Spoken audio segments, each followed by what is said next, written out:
Well, they talk about tolerance and compromising and being pliable and adaptive to other ideas and trying to find commonality between other people and yourself, trying to harmonize with other beliefs and other people's convictions, though they may differ slightly or extremely from your own.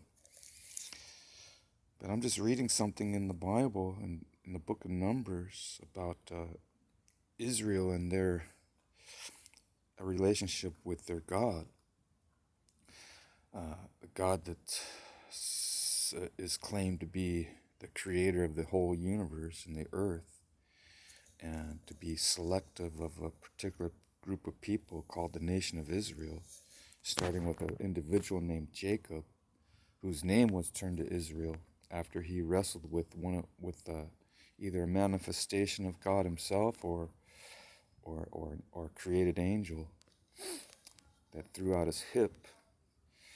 I believe it was Bethel, a place called Bethel, where he laid his head on a rock and saw visions of angels come ascending and descending on a ladder, which is also known as Jacob's ladder, Israel's ladder.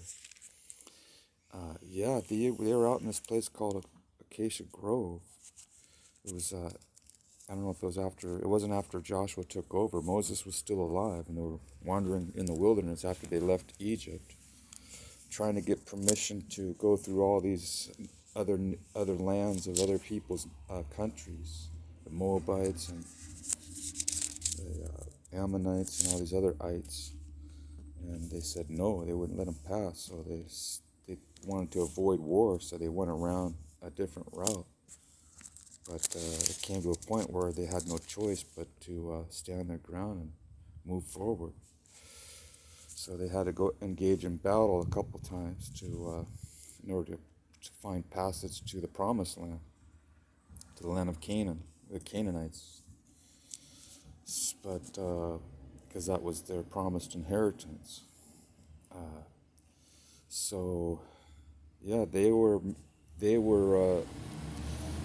some of the people of Israel started compromising and started to engage in activities that were not ultimately in their favor, their benefit, and it didn't please God either.